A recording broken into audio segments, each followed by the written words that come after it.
بسم الله الرحمن الرحيم الحمد لله رب العالمين الرحمن الرحيم مالك يوم الدين إياك نعبد وإياك نستعين اهدنا الصراط المستقيم صراط الذين أنعمت عليهم غير المغضوب عليهم ولا الضالين آمين والصلاة والسلام على رسول الله وعلى آله وصحبه ومن تبعه ونصره ووالاه ربنا زدنا علما وارزقنا فهما وحكمة.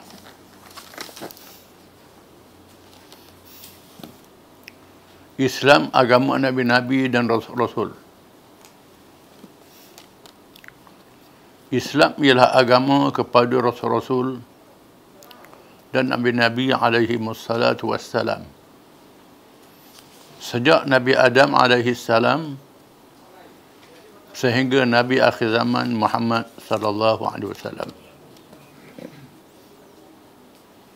Menunjukkan bahawa semua Nabi-Nabi dan Rasul-Rasul alaihi wassalatu wassalam menganut Islam. Tidak ada Nabi Yahudi, tak ada Nabi Kristian, tak ada Nabi Hindu, Buddha dan sebagainya. Semua mereka menganut Islam. Firman Allah Subhanahu wa taala, "Inna dina 'inda Allahi al-Islam." Surah Al-Imran ayat 19. Maksudnya sesungguhnya agama yang diredai di sisi Allah hanyalah Islam. Satu-satunya agama yang diiktiraf, yang diakui, diredha oleh Allah, Islam. Semua yang lain daripada Islam ditolak, tak diterima oleh Allah Taala. Firman Allah Subhanahu wa taala, "Ma kana Ibrahim Yahudiyan wala Nasraniyan, walakin kana hanifan muslima, wa ma kana minal musyrikin." Surah Al-Imran ayat 67. Maksudnya, Nabi Ibrahim bukan seorang Yahudi dan bukan pula seorang Nasrani. Akan tetapi dia adalah seorang pengikut jalan yang lurus, yakni Islam, dan menyerah diri kepada Allah, Muslim, Islam. Dan dia tidak sekali-kali termasuk di kalangan orang-orang musyrikin. Sebabnya, penganut-penganut agama lain mendakwa Ibrahim menganut agamanya. Yahudi kata Ibrahim Yahudi, Kristian kata Ibrahim Kristian. Pada Ibrahim lebih dulu pada Nabi Musa alaihi salam. Lebih dulu dari Nabi Isa alaihi salam. Orang Hindu kata Ibrahim adalah Brahma. Ibrahim dulu lagi. Belum ada agama Hindu. Ibrahim sudah ada. Disebut oleh kalangan ahli sejarah, ada pengikut Nabi Ibrahim yang berhijrah ke India. Ibrahim tinggal di negeri Babylon. Sebahagian pengikut dia pergi ke India. Yang pergi India adalah membawa ajaran Islam. Setelah ribu-ribu tahun dia selewengkan. Timbulnya agama Hindu. Itulah agama-agama lain. Sudah diselewengkan daripada Ibrahim alaihissalam. Firman Allah Subhanahu wa taala, "Yahkum bihan nabiyyuna alladhina aslamu." Surah Al-Maidah ayat 44. Maksudnya dengan kitab ini, yakni Taurat, berhukum dengannya oleh para nabi dan menyerah diri kepada Allah, yakni Islam. Semua nabi-nabi beramal dengan kitab Allah dan mengikut ajaran Islam. Itulah kenyataan Quran. Quran adalah kitab yang benar. Dibuktikan kebenarannya. Semua kisah-kisah zaman dulu yang disebut dalam Quran adalah benar. Belum lagi dikesan oleh ahli-ahli sejarah tempat Firaun, tempat Babylon, Ad, Samud dan lain-lain. Quran telah menceritakan. Lepas itu barulah mereka kali berjumpa kesan-kesan tamadun awal. Kerajaan Babylon, Firaun dan lain-lain lagi. Menunjukkan di situ Quran adalah benar. Nabi yang terima Quran ini Nabi yang betul huruf. Tak tahu baca dan menulis. Dilahirkan di Mekah. Tak ada orang pandai di Mekah ini. Menunjukkan ia terima tu wahyu daripada Allah. Dan semua cerita itu benar. Hari ini didedahkan sains angkasa lepas. Didapati peredaran matahari, bulan, bintang dan lain-lain menepati Al-Quranul Karim. Apa yang Quran kata adalah betul. Mengikut kajian sains. Kajian itu adalah betul. Makanan-makanan yang diharamkan oleh Quran didapati mendatangkan penyakit. Benar. Maka semua cerita Quran adalah benar. Bila Quran kata semua Nabi-Nabi adalah Islam. Ini adalah benar. Islam bermakna menyerah diri kepada Allah Subhanahu Wa Taala, kepada perintah dan larangannya melalui wahyu. Para Nabi dan Rasul alaihi wassalatu wassalam adalah yang pertama menyerah diri kepada Allah Subhanahu Wa Taala. Di samping itu manusia diperintahkan mengikut mereka dengan sama-sama patuh dan menyerah diri kepada Allah Subhanahu Wa Taala. Semua Nabi disuruh menyerah diri kepada Allah Ta'ala. Yang ini serah diri pada perintah Allah. Sama ada suruhan ataupun larangan. Yang diwahyukan. Wahyu ialah ajaran Allah disampaikan malaikat Jibril kepada Rasul-Rasul Nabi-Nabi alaihi wassalatu wassalam. Kita disuruh menyerah diri kepada perintah Allah Ta'ala. Terima sama ada kita tahu hikmat, tak tahu hikmat. Tahu faedah, tak tahu faedah. Tahu tujuan, tak tahu tujuan. Semua perintah Allah adalah baik. Semua larangan dia mendatangkan mudarat. Kita mesti serah diri, terima. Tanpa penyerahan diri kepada Allah SWT, tidak dianggap Islam. Serah diri ini makna di Islam. Islam makna serah diri. Kerana firman Allah Subhanahu Wa Taala, "Fala wa rabbika la yu'minun hatta yuhakkimuka fima shajara bainahum thumma la yajidu fi anfusihim haraja mimma qadaita wa yusallimu taslima." Surah An-Nisa ayat 65. Maksudnya, maka demi Tuhanmu, mereka pada hakikatnya tidak beriman sehingga mereka menjadikan kamu hakim terhadap perkara yang mereka perselisihkan. Kemudian tidak terdapat dalam diri mereka keraguan terhadap keputusanmu dan mereka menerima menyerah diri dengan sepenuh-penuhnya. Riwayatkan oleh ulama tafsir sebab turun ayat ini berkenaan dengan orang munafik. Berlaku satu kisah perbalahan antara seorang Yahudi dengan seorang munafik. Di mana orang munafik ini minta bicara di hakim, pemimpin kabilah. Yahudi minta bicara depan Nabi SAW. Minta bicara depan Nabi. Kerana Yahudi tahu Nabi ini Rasul. Betul sungguh. Walaupun dia tak masuk Islam. Bila bicara depan Nabi, dia tak puas hati. Tak puas hati kerana Nabi memenangkan orang Yahudi. Kerana Yahudi itu betul dalam kes itu. Si munafik ini mengaku Islam. Tapi tak percaya ke Nabi. Macam mana mengaku Islam tak percaya ke Nabi? Bila Islam mestilah serah diri pada Nabi. Hukum-hukum yang Nabi hukum. Tanpa ragu, tanpa syak lagi. Kalau tidak munafik, tak beriman. Apabila kepentingan manusia di dalam segala bidangnya terpelihara dengan hanya menyerah diri kepada Allah SWT, maka dengan rahmatnya Allah SWT tidak melepaskan manusia bersendirian, tetapi diutuskan Rasul-Rasul yang diwahyukan kepada mereka dengan ajaran Allah dan hukum-hukumnya. Rasul-Rasul dilantik adalah rahmat daripada Allah Ta'ala. Allah Ta'ala yang mencipta manusia, dia letakkan di atas muka bumi dengan tugas beribadat, tugas memakmurkan bumi, mentarbiyah, mengurus, melaksanakan hukum Allah. Manusia ada kelemahan-kelemahannya. Ada kelemahannya, walaupun bijak, pandai macam mana sekalipun, tetap ada kelemahan. Memerlukan petunjuk daripada Allah Ta'ala. Kalau serahkan akal saja, punah gana. Jadi hanyut. Kita saksikan bagaimana ahli-ahli falsafah yang dia anggap bijak melantik Tuhan-Tuhan yang lain daripada Allah. Manusia yang cerdik jadi bodoh. Sembah binatang, sembah lembu, sembah kayu, sembah yang cerdik. Buat patung tu uduh pada dia pula. Bukan comel sangat patung tu. Begitu bodohnya manusia ni sampai begitu sekali. Itu kerana serah pada akal. Manusia memerlukan petunjuk daripada Allah Ta'ala. Hukum-hukum. Bukan semua manusia tahu hikmat-hikmatnya.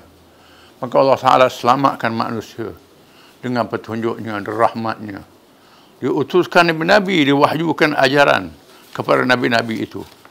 Firman Allah Subhanahu Wa Ta'ala, وَلَقَدْ بَعَثْنَا فِي كُلِّ أُمَّةٍ رَسُولًا أَنِ اعْبُدُوا اللَّهَ وَاجْتَنِبُوا الطَّاغُوتَ. Surah An-Nahl ayat 36. Maksudnya, dan sesungguhnya kami telah mengutus pada tiap-tiap umat akan Rasul untuk menyeru, sembahlah Allah sahaja dan jauhilah taghut. Disuruh sembah Allah sahaja, jauhi taghut. Taghut ni apa? Taghut ialah yang melampaui batas Allah Ta'ala. Sama ada syaitan, manusia, jin dan sebagainya. Termasuk mereka yang mengadakan hukum sendiri, undang-undang sendiri dan perkara yang tidak diizin oleh Allah Ta'ala, menyebabkan jadi melampau. Termasuk mereka yang tahu benda yang akan datang. Ya Allah Ta'ala tak beritahu. Tok nujum. Ini termasuk tahu. Tahu ini yang melampaui batas Allah Ta'ala. Allah Ta'ala utuskan Rasul supaya manusia mengabdikan diri kepada Allah sahaja. Menolak yang lain daripada Allah. La ilaha illallah. La ilah, tidak ada Tuhan illallah, melainkan Allah sahaja. Tolak lain pada Allah Ta'ala. Semua yang bercanggah dengan Allah Ta'ala, dia tolak. Apa yang Allah tak sebut, itu harus. Ada perkara yang Allah Ta'ala tak sebut. Terlalu banyak dalam kehidupan kita ni. Ini menunjukkan keharusannya. Ada rasa umum yang mendatangkan mudarat, hendaklah dijauhkan. Mudarat pada orang, hendaklah dijauhkan. Hadis kita, la darara wa la dirar. La darara, jangan mendatangkan mudarat pada diri sendiri. Wa la dirar, jangan menyebabkan mudarat pada orang lain. Termasuklah masalah wabak. Masalah wabak ni menyebabkan penyakit pada diri kita ataupun kita bawa penyakit pada orang lain. Maka di kuarantin, ada larangan, ada cegahan supaya kita tidak memudaratkan diri sendiri dan tak mudaratkan pada orang lain. Puak-puak yang anti vaksin ni kena baca hadis ni. La darara wa la dirar. Jangan mudaratkan diri sendiri, jangan mudaratkan orang lain. Ini ada hadis. Hadis dan disebut dalam Quran, Bani Israel yang Tuhan suruh menetap bila berlaku ta'un, dia tak berhijrah. Dia tak menetap, dia lari, takut. Tak tunai perintah tu. Firman Allah Ta'ala, Al-Rajul min dari mahum ulufun hadar al-maut. Faqala lahum Allah mutu thumma ahyakum. Thumma ahya min Allah la yashkurun. Adakah kamu tidak tahu satu kumpulan Bani Israel yang ditimpa wabak, timpa penyakit, dan Allah Ta'ala suruh mereka jangan tinggal negeri. Tiba-tiba mereka tinggal negeri. Allah Ta'ala murka pada mereka, menyebabkan mereka dimatikan dan dihidupkan untuk menjadi pengajaran adanya hari kiamat. Ada ayat Quran. Ada ayat Quran, ada hadis Nabi dan sebagainya. Ini kita kena sedar. Ini termasuklah reka sendiri, buat peraturan sendiri. Dalam perkara yang tidak diizin oleh Allah Ta'ala. Di sana ada perkara Allah Ta'ala izin. Allah Ta'ala izin. Undang-undang jalan raya, ini Allah Ta'ala izin. Tak ada dalam Quran undang-undang jalan raya ni. Dah suka lah nak jalan kiri kanan. Tidak boleh. Mesti ikut undang-undang. Tak ada dalam Quran. Tak ada. Tawakal pada Allah Ta'ala lah. Tawakal, langgar. Menyebabkan kemenangan. Kemenangan kita, kemenangan orang lain. Tidak boleh. Ini kena sedar. Ada peraturan dia. Ada perkara yang Allah Ta'ala naskan dalam Quran. Allah Ta'ala tak nak fikir sendiri dengan akal. Ada, ini kita kena sedar. Jangan buat pandai-pandai sendiri.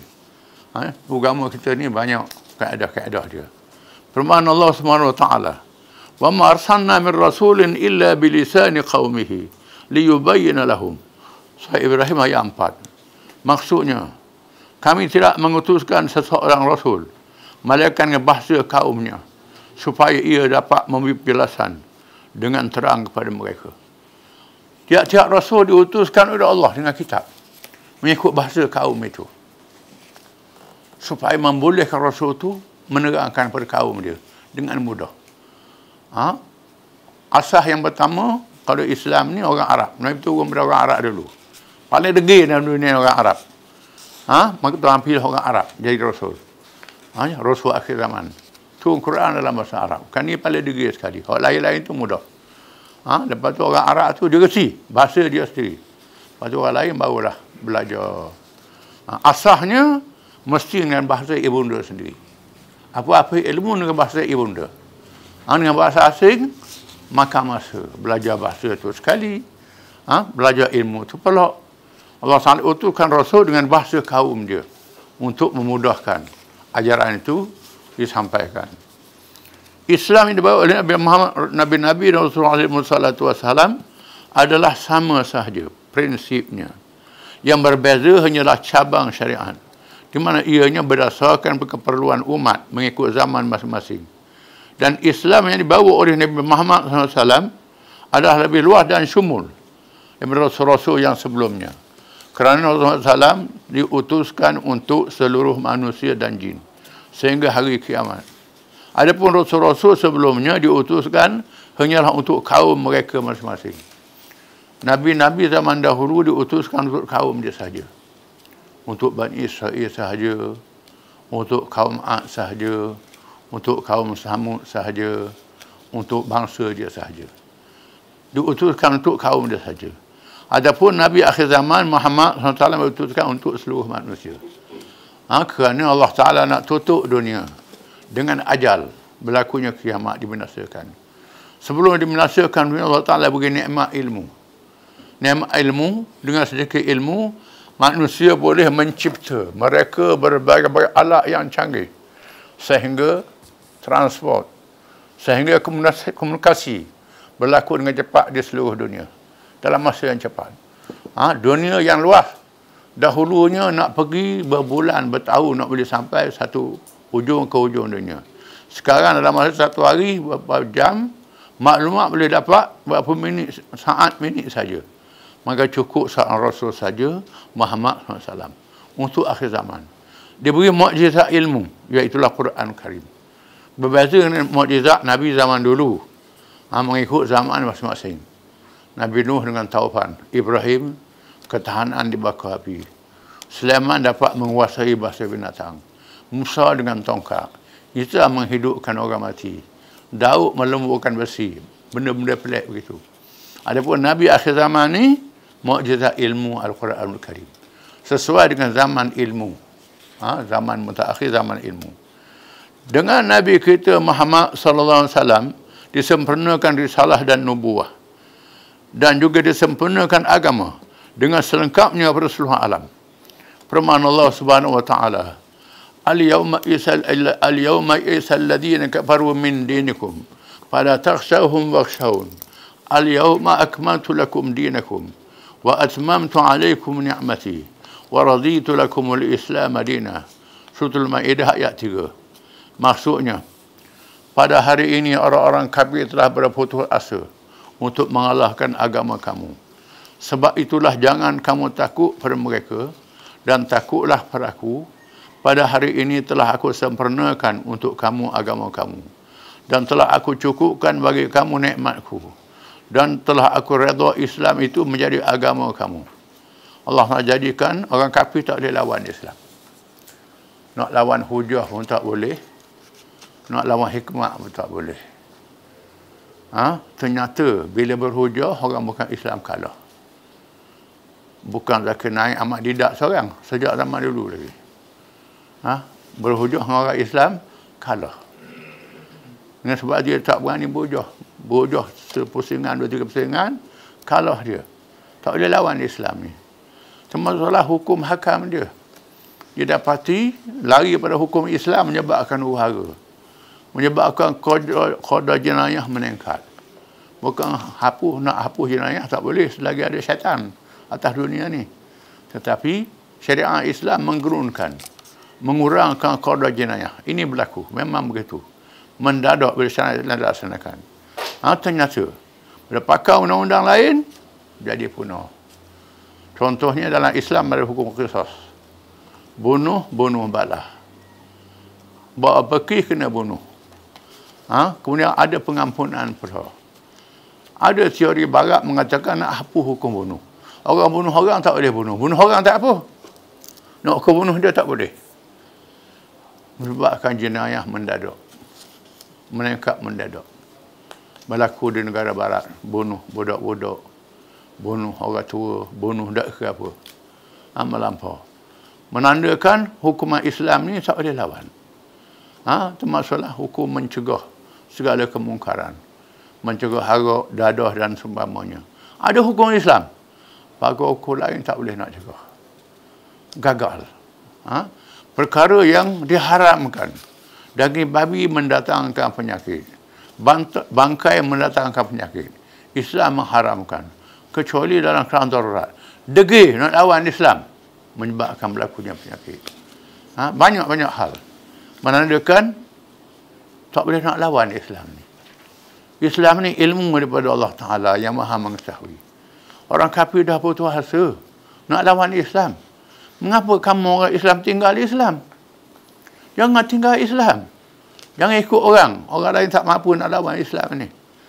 Oleh kerana itu, teguh dengan Islam ni. Tuhan telah sempurnakan nikmat dia bersama dengan Islam. Sabda Rasulullah sallallahu alaihi wasallam, "Masali wa masalul anbiya qabli kamathali rajulin bana baitan fa ahsanuhu ajmalah illa mawdi'al labinati min zawiyatin min zawayahu faj'ala an-nasu yatufuna bihi wa ya'jabuna lahu wa yaquluna halla wudi'at hadhihi al-labinah fa ana tilka al-labinah wa ana khatamun nabiyyin." Rawahu Shaykhan, Al-Bukhari wa Muslim. Maksudnya, bandingan di antara aku dan Nabi-Nabi seperti seorang yang membina rumah, lalu dia membina dengan baik dan memperindahkannya, melainkan pada tempat sekeping batu bata yang ada di salah satu sudutnya. Lalu orang ramai mengelilingi rumah itu dan kagum melihatnya. Lalu mereka berkata, "Mengapa tidak diletakkan batu bata itu? Maka akulah seperti batu bata itu dan aku penyudah Nabi-Nabi." Hadis ni menegaskan Nabi Muhammad adalah Nabi akhir zaman. Tak ada lagi Nabi selepas Muhammad SAW. Kalau ada orang mengaku jadi Nabi, itu kafir. Itu mengarut. Itu sesat. Allah Ta'ala tamatkan kerasulan dengan Muhammad SAW. Bukan Nabi latih dia sendiri, Allah Ta'ala dah buat keputusan. Khatamun Nabiyyin, penutup Nabi-Nabi. Hadis Quran mengatakan begitu. Maka Muhammad adalah penutup. Tak ada lagi Nabi selepas Muhammad SAW. Islam yang dibawa oleh Rasul-Rasul yang terdahulu telah dilupai. Dipinda dan diselewengkan. Sehingga berlaku penyelewengan di kalangan pengikut yang kebelakangan dalam akidah, ibadat dan akhlak. Keadaan ini berterusan sehinggalah dibangkit Nabi Muhammad SAW yang diwahyukan dengan Al-Quran dan mengemukakan As-Sunnah yang teguh, matang dan tidak mungkin lagi dikelirukan. Ianya menjelaskan segala macam masalah kehidupan manusia bersabit dengan akidah, ibadat, politik, ekonomi, sosial, perdamaian, peperangan dan segala hukum yang perlu dalam seluruh kehidupan manusia tanpa mengira bangsa, tempat dan masa. Ini dia Islam yang bawa Nabi Muhammad SAW. Dipelihara oleh Allah Ta'ala. Inna nahnu nazzalna dzikra wa inna lahu lahafizun.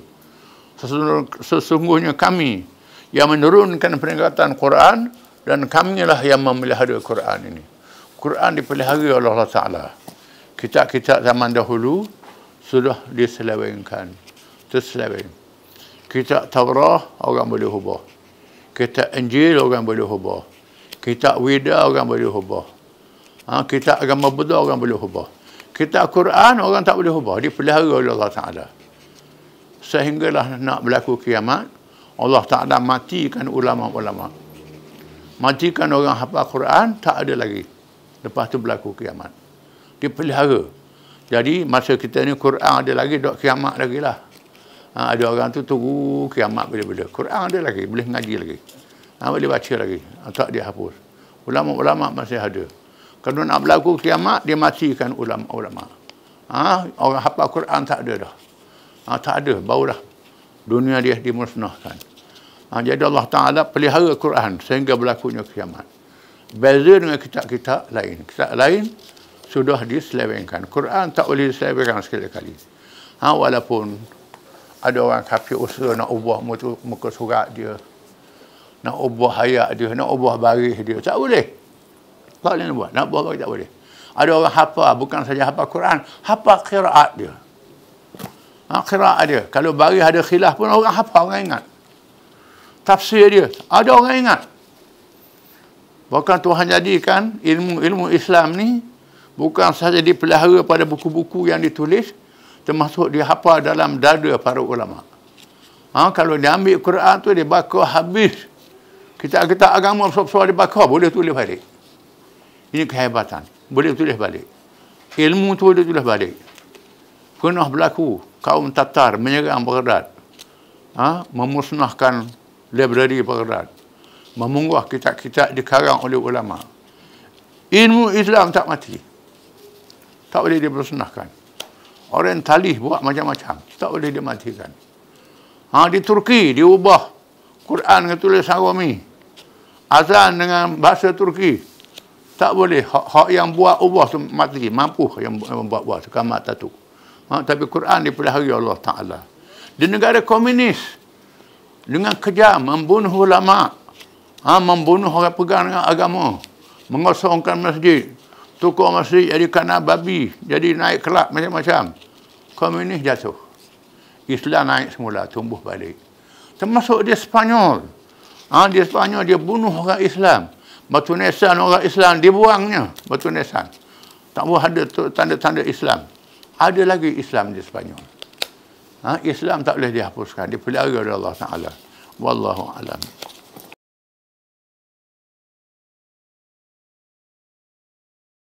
Bismillahirrahmanirrahim. Kita sambung cerita Nabi, Sirah Nabawiyah. Setelah selesai menyampaikan khutbah yang penting ini, tiba-tiba Allah mewahyukan firman Allah Ta'ala, Al-yawma akmaltu lakum dinakum wa atmamtu alaikum ni'mati wa raditu lakum al-Islam madina. Surah Al-Ma'idah ayat 3. Maksudnya selepas ayat ini dibaca, pada hari ini telah aku sempurnakan bagi kamu agama kamu, dan telah aku cukupkan untuk kamu nikmatku, dan telah aku redha Islam itu menjadi agama kamu. Itu ayat ini pada hari Nabi merdeka haji wada. Selepas ayat ini dibaca, tiba-tiba Umar Khattab menangis. Bila ditanya, Umar menjawab, sesungguhnya tiada lagi selepas kesempurnaan itu, melainkan akan berlaku kekurangan. Suatu perkara yang akan berlaku itu kewafatan Rasulullah SAW.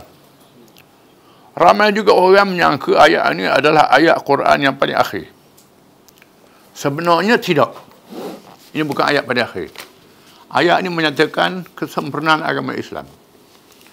Kerana ayat paling akhir yang diterima wahyu oleh Rasulullah SAW ialah firman Allah Ta'ala, وَاتَّقُوا يَوْمًا تُرْجَعُونَ فِيهِ إِلَى اللَّهِ ثُمَّ تُوَفَّى كُلُّ نَفْسٍ مَا كَسَبَتْ وَهُمْ لَا يُظْلَمُونَ. Surah Al-Baqarah ayat 281. Ini ayat paling akhir sekali itu. Yang sebenarnya disebut oleh As-Suyuti dalam kitab Al-Itqan. Ulama usul tafsir. Jadi kalau ada orang kata Al-Yawm itu ayat akhir turun, itu tak betul. Ini ayat menyatakan kesempurnaan agama Islam. Ayat paling akhir ialah yang dibaca tadi. Wattaqu yawman turja'una fi ila Allah thumma tuwaffaa kullu nafsin ma kasabat wa hum la yuzlamun, dan peliharalah diri kamu dari huru-hara hari kiamat, yang padanya kamu akan dikembalikan kepada Allah. Kemudian akan disempurnakan balasan tiap-tiap seorang menurut apa yang telah diusahakannya. Sedang mereka tidak dikurangkan balasannya dizalimi sedikit pun. Al-Baqarah ayat 281. Selepas ayat ini tidak ada lagi wahyu diturunkan. Dan Allah menjemput Rasulullah ke alam barzakh. Mati lepas ayat ini. Ini ayat pada akhir diturunkan. Ya, ayat yang dibaca tadi, al-yawm akmaltu lakum itu, ayat menyatakan kesempurnaan agama Islam, bukan ayat pada akhir. Bila turun ayat ni dibaca, orang lain buat saya suka. Sayyidina Umar menangis. Pasal apa? Dia faham. Faham. Lepas pada ini habis lah, Nabi mati. Sayyidina Umar dah faham, dah mengerti. Ini ketajaman Umar bin Khattab radhiyallahu anhu. Selepas itu, Bilal bin Rabah melaungkan azan. Lalu dirikan salat zuhur, kemudian diiqamah, dan dirikan salat asar secara jamak takdim. Nabi buat jamak takdim di Arafah. Kemudian Rasulullah SAW pergi ke tempat berhenti dengan menunggang untanya dan terus berada di situ sehingga jatuh matahari, dalam keadaan berdoa dan bermunajat di hadapan Allah dengan penuh khusyuk, kasih dan takwa. Setelah hilangnya kekuningan di ufuk langit, mereka bergerak menuju Muzdalifah, iaitu antara Arafah dengan Mina. Dengan Usamah bin Zaid radhiyallahu anhu menundang di belakang untanya. Usamah ni cucu angkat Nabi, anak Zaid bin Harithah, angkat Nabi yang syahid dalam perang Mu'tah. Bila Zaid bin Harithah ni syahid, Nabi jaga Usamah ni, cucu dia, cucu angkat dia. Rasulullah SAW bersabda, Ayyuhan nas, alaikum bis sakinah, fa innal birra laysa bil idha'. Wahai manusia, bertenanglah semua. Sesungguhnya kebaikan itu bukannya dengan bergopoh. Jangan gopoh-gopoh berjalan. Berjalan biasa saja. Bertenang. Perjalanan mereka diiringi dengan lafaz talbiyah. Labbaik Allahumma labbaik. Apabila sampai di Muzdalifah, mereka bersalat maghrib dan isyak secara jamak takhir dengan satu azan dan dua iqamah. Setelah bermalam di Muzdalifah dan bersalat subuh, mereka bertolak ke Mina sebelum naik matahari. Mereka berjalan sehingga sampai ke Jamrah Aqabah. Di sini Rasulullah menunggu sehingga naik matahari dan dilakukan melontar di Jamrah dengan 7 biji batu. Walaupun Rasulullah mengizinkan Ummul Mukminin Aisyah, Ummul Mukminin Saudah radhiyallahu anha, supaya melontar sebelum naik matahari. Nah, ini menjadi dalil boleh melontar sebelum naik matahari. Yang afdalnya selepas naik matahari. Rasulullah bersabda pula, Rasulullah pula sentiasa mengingatkan mereka dengan bersabdanya, Ayyuhan nas, khudhu anni manasikakum, fa inni la adri la'andi la ahujja ba'da hajjati hadha. Wahai manusia, ambillah daripadaku cara ibadat haji kamu, maka sesungguhnya aku tidak tahu, mungkin tidak dapat mengerjakan haji lagi selepas ini. Nabi pesan, ikut aku buat apa. Kemudiannya mereka bertolak ke tempat korban dan menyembelih unta yang disediakan untuk korban, di mana Rasulullah SAW menyembelih dengan tangannya 63 ekor unta. Kemudian dia serah perang Ali karramallahu wajhah menyembelih 32 ekor unta, maka jumlahnya 100 ekor. Seterusnya Rasulullah SAW bercukur dengan diikuti oleh para sahabat. Dagingnya dimasak. Rasulullah SAW memakan dagingnya dan menghirup kuahnya. Tak apa, makan daging itu.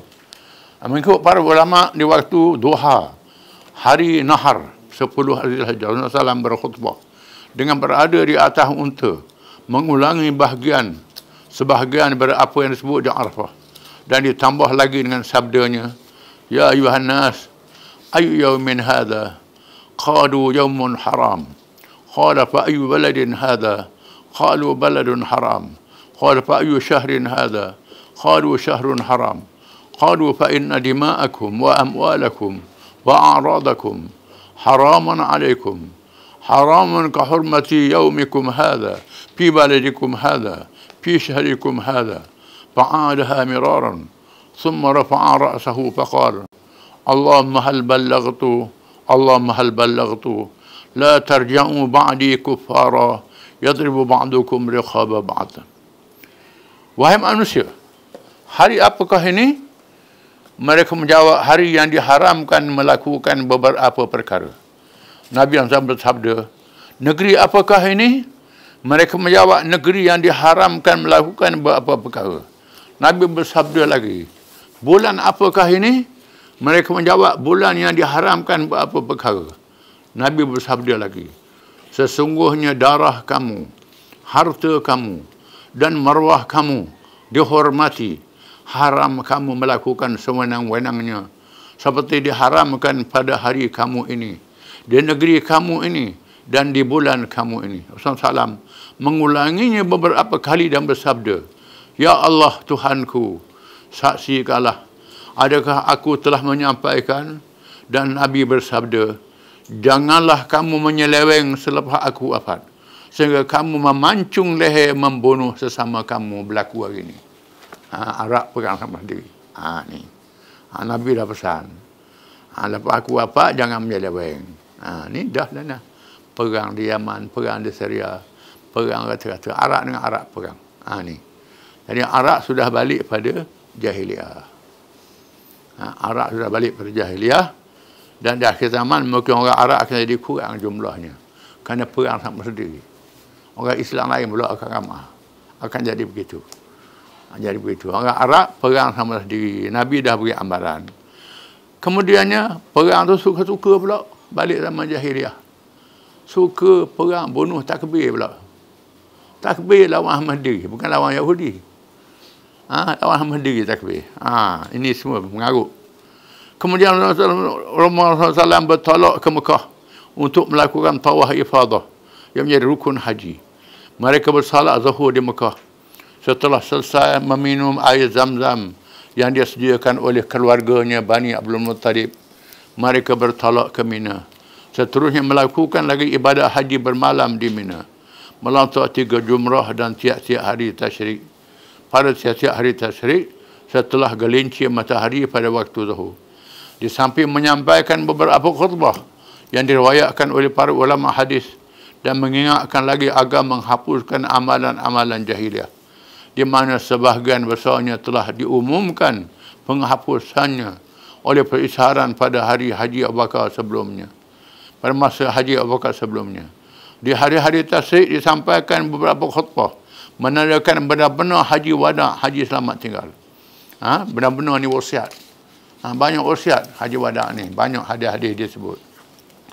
Allah Subhanahu Wa Taala mengingat lagi pengajaran daripada ibadat haji dengan firman-Nya, فَإِذَا قَضَيْتُمْ مَنَاسِكَكُمْ فَاذْكُرُوا اللَّهَ كَذِكْرِكُمْ آبَاءَكُمْ أَوْ أَشَدَّ ذِكْرًا فَمِنَ النَّاسِ مَنْ يَقُولُ رَبَّنَا آتِنَا فِي الدُّنْيَا وَمَا لَهُ فِي الْآخِرَةِ مِنْ خَلَاقٍ وَمِنْهُمْ مَنْ يَقُولُ رَبَّنَا آتِنَا فِي الدُّنْيَا حَسَنَةً وَفِي الْآخِرَةِ حَسَنَةً وَقِنَا عَذَابَ النَّارِ أُولَئِكَ لَهُمْ نَصِيبٌ مِّمَّا كَسَبُوا وَاللَّهُ سَرِيعُ الْحِسَابِ واذكروا الله في أيام معدودات فمن تعجل في يومين فلا إثم عليه ومن تأخر فلا إثم عليه من اتقى واتقوا الله واعلموا أنكم إليه تحشرون. Surah Al-Baqarah ayat 200 hingga 203. Artinya, apabila kamu telah menyelesaikan ibadat haji kamu, maka berzikirlah dengan menyebut Allah, sebagaimana kamu menyebut membangga-banggakan nenek moyang kamu, atau bahkan berzikir lebih banyak dari itu lagi. Menunjukkan bahawa lepas buat ibadat, sunat kita berdoa, sunat kita berzikir. Lepas buat ibadat, walaupun ayat ni berkait ibadat haji, itulah ibadat yang lain. Jadi lepas sembahyang, sunat kita berzikir dan sunat berdoa. Lepas puasa, waktu buka, sunat berzikir, sunat berdoa. Zakat, Sunat berzikir, sunat berdoa. Apa sahaja ibadat. Lepas ibadat ni ambil peluang. Ini waktu diperkenankan doa. Maka di antara manusia, ada orang yang berdoa, ya Tuhan kami, berilah kami kebaikan di dunia, dan tiadalah baginya bahagian yang menyenangkan di akhirat. Setengah manusia tu minta dunia saja. Minta sihat, panjang umur, tak ada hal lain dah. Sihat, panjang umur, nak hidup selama. Itu kebanyakan manusia. Minta benda-benda dunia saja. Sebahagian manusia begitu. Dan di antara mereka ada orang yang berdoa, ya Tuhan kami, berilah kami kebaikan di dunia dan kebaikan di akhirat, dan peliharalah kami dari seksa neraka. Sebagian manusia disebut Rabbana atina fid dunya hasanah wa fil akhirati hasanah wa qina adzabannar. Ada manusia begitu. Ini Tuhan puji. Sebab itu doa ni sunat dibaca bila-bila masa saja. Ada orang kata ni doa sok modoh, cara pelik-pelik lah. Cara pelik-pelik hari baca salah tak betul. Hanya hak Tuhan aja ni. Tuhan aja disebut dalam Quran. Mereka itulah orang yang mendapat bahagian dari apa yang mereka usahakan, dan Allah sangat cepat perhitungannya. Sangat cepat perhitungannya. Dan berzikirlah dengan menyebut Allah dalam beberapa hari yang telah ditentukan jumlahnya. Barang siapa ingin cepat berangkat dari Mina setelah 2 hari, maka tiada dosa baginya. Nafar awal. Ayat ke-12, bulan jatuh matahari, nak balik Mekah, nak tamatkan haji, boleh. Dan barang siapa ingin menangguhkan keberangkatannya dari 2 hari itu, juga tidak ada dosa baginya, yakni orang-orang yang baginya. Artinya orang yang sabar 13 baru tamat. Ini lebih besar lagi. Tak apa. Boleh pilih 2, nafas awal, nafas akhir. Yakni bagi orang-orang bertakwa. Dan bertakwalah kepada Allah, dan ketahuilah bahawa kamu akan dikumpulkan kepadanya. Al-Baqarah ayat 123. Boleh nafas awal dan nafas akhir. Saat meninggal Mina pada hari ketiga. Wallahu a'lam.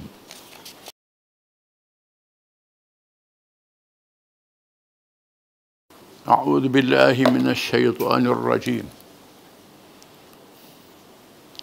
ولتكن منكم أمة يدعون إلى الخير ويأمرون بالمعروف وينهون عن المنكر وأولئك هم المفلحون.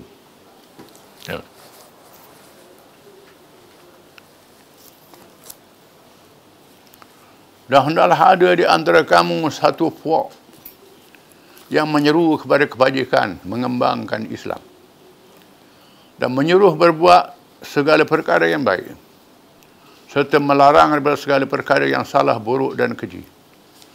Dan mereka yang bersifat demikian ialah orang-orang yang berjaya. Ayat ni salah satu ayat tonggok pada agama Islam. Penting bagi agama Islam. Ayat yang menyuruh mesti ada satu kumpulan. Wal takum minkum ummah. Dan hendaklah ada kalangan kamu satu ummah. Ummah dengan makna satu jamaah, satu kumpulan. Perkataan ummah dalam Quran berbagai makna. Ada ummah dengan makna seluruh manusia. Ada ummah dengan makna umat Islam. Ada ummah dengan makna ad-din, agama Islam. Ada ummah dengan makna seorang pemimpin besar. Ibrahim adalah ummah. Ada ummah dengan makna jamaah, parti. Disebut parti pada ini, parti kumpulan. Parti, jamaah, organisasi, persatuan. Wal takum minkum ummah, hendak ada daripada kamu satu ummah. Satu ummah, satu puak, satu kumpulan daripada kamu. Satu jamaah daripada kamu, disebut dengan organisasi, disebut dengan parti, disebut dengan persatuan. Satu ummah yang bersifat, disebut sifatnya, yad'una ilal khair, yang mengajak kepada kebajikan, iaitulah Islam. Mengajak manusia kepada Islam, berdakwah pada Islam. Wa ya'muruna bil ma'ruf, menyuruh kepada yang baik. Wa yanhauna 'anil munkar, mencegah kemungkaran. Wa ulaika humul muflihun, mereka itulah yang mendapat kemenangan. Menunjukkan bahawa ini fardu kifayah. Kepada orang Melayu, fardu kifayah ni banyak-banyak aja. Banyak-banyak fardu kifayah. Sekadar tu ialah. Hanya fardu kifayah yang paling besar. Mesti ada kumpulan yang menegakkan Islam. Dengan 3 sifat ini. Mengajak manusia kepada Islam yang menyeluruh. Menyuruh pada baik, mencegah kemungkaran. Menyuruh sehingga memerintah negara yang berdaulat. Memerintah negara. Disebut dalam hadis, ada peringkat dia. Man ra'a minkum munkaran falyughayyirhu biyadihi. Fa in lam yastati' fa bilisanihi. Fa in lam yastati' fa biqalbihi. Wa dhalika dha'ful iman. Sesiapa kalangan kamu yang melihat perkara mungkar, hendaklah ubah dengan tangan. Dengan tangan ni dengan kuasa lah. Dengan kuasa. Sama ada kalau ibu bapa, cegah dengan tangan. Pegang anak tu. Rotang dia ajar, dia didik dia anak tu. Pendidikan moden tak boleh rotang. Islam, suruh rotang. Muru Allahum bisalat bisab'an. Wadribuhum al-ashrin. Wa farriqu bainal madani'. Suruh anak kamu semayang bila umur 7 tahun. Umur 10 tahun tak semayang, pukul. Tak mencederakan. Dan pisah tempat tidur antara anak lelaki perempuan bila umur 10 tahun. Itu. Tiap-tiap orang, mar'a minkum. Siapa kalangan kamu melihat mungkar, hendaklah ubah dengan tangan. Termasuk dengan tangan ni ialah dengan kuasa undang-undang. Menegakkan kerajaan yang berdaulat. Ada mahkamah dia, ada polis dia, ada penguat kuasa dia. Ini ubah dengan tangan. Fa illam yastati' fa bilisani. Kalau tak mampu, dengan lidah. Tegur dengan lidah. Fa illam yastati' fa biqalbi. Kalau tak mampu, benci dalam hati. Benci lihat mungkar. Nak cegah dengan lidah tak boleh, tak mampu, tak ada lawan. Benci dalam hati. Wa dzalika dha'ful iman. Benci dalam hati ni lemah iman. Kalau benci dalam hati tak ada juga, tak ada iman lah. Mana dia? Tak ada iman ni kalau benda tu mungkar, tak ada benci dalam hati, benda yang dosa-dosa, benda kufur jadi kufur. Redha pada kufur, tidak boleh. Redha dengan hati pada kufur, tidak boleh. Benci dalam hati pada kufur. Mesti benci sekurang-kurangnya. Kalau boleh hubah dengan tangan, tak mampu dengan lidah, benci dalam hati selemah-lemah iman. Selemah iman ni ialah benci dalam hati. Tak ada tu kan habis. Mesti ada 3 perkara. Mengajak kepada al-khair, iaitu kepada Islam yang menyeluruh. Wa ya'muruna bil ma'ruf, suruh yang baik, wa yanhauna 'anil munkar, mencegah kemungkaran. Ini 3 sifat. Kalau ada jamaah tu suruh pada baik, ya, amal nahi munkar tak ada. Ni tak cukup. Macam ambil semayang, basuh muka saja. Kaki tak basuh. Tangan tak basuh. Ada jemaah Islam ni. Dia suruh orang buat baik je. Cerah-cerah muka tak boleh gaduh dengan orang. Jangan bergaduh dengan orang, lock je. Itu tak boleh. Tak boleh. Punuh umat Islam kalau macam tu. Dia sebut dalam hadis. La ta'muru bil ma'ruf wa nahy 'anil munkar aw yasrarukum fayad'u khiyarukum fala yustajab lahum. La ta'muruna bil ma'ruf wa la tanhauna 'anil munkar. Sama ada kamu suruh pada yang baik, cegah kemungkaran, aw sallallahu alaikum syirarukum, atau orang jahat menguasai kamu. Fayad'u khiyarukum fala yustajab lahum. Orang baik doa tu hang tak terima doa orang baik. Bila kemungkaran berlaku, tak ada orang berani tegur. Pakat senyap belaka dilaknat oleh Allah Ta'ala. Turun balalah negeri tu. Turun bala negeri tu. Kalau ada orang bercakap walaupun tak berjaya, Tuhan selamatkan. Kerana ada hak tegur ni lah, maka bala tak turun. Kalau orang tegur pun tak ada, awak tak tahu, bala lah, tunggu. Bencana. Boleh berlaku. Ini. Mesti ada. Dan terus wal mu'minuna wal mu'minat ba'duhum awliya ba'd. Ya'muruna bil ma'ruf wa yanhauna 'anil munkar. Orang lelaki dan orang perempuan hendaklah betul menolong. Menyuruh perkara baik dan mencegah kemungkaran. Ini sifat dia. Negara Islam. Alladzina makkannahum fil ard aqamus salah wa atawuz zakah wa amaru bil ma'ruf wa nahaw 'anil munkar. Walillahi 'aqibatul umur. Orang-orang yang beri kepada mereka kuasa memerintah negeri. Kerajaan. Mereka mendirikan sembahyang. Kerajaan tu orang sembahyang. Jangan orang tak sembahyang. Buat masjid je sembahyang tu. Itu tak betul. Ada orang dia rajin buat masjid. Masjid sana sendiri, dia tak sembahyang. Mesti mendirikan sembahyang. Ada hubungan dengan Tuhan. Wa atawuz zakah, menunaikan zakat. Tunai zakat. Yang ini ekonomi yang adil. Ambil pada mereka yang berada, beri pada mereka yang perlu. Mesti ada ekonomi yang adil. Wa amaru bil ma'ruf wa nahaw 'anil munkar. Suruh pada yang baik, cegah kemungkaran. Ini sifat negara Islam. Yang baik dia suruh, yang munkar dia cegah. Kalau yang baik dia suruh, yang munkar tak dia cegah, ini tak memenuhi sifat sebuah negara Islam. Jadi amal ma'ruf ini sangat penting. Hendaklah ada kalangan kamu satu puak.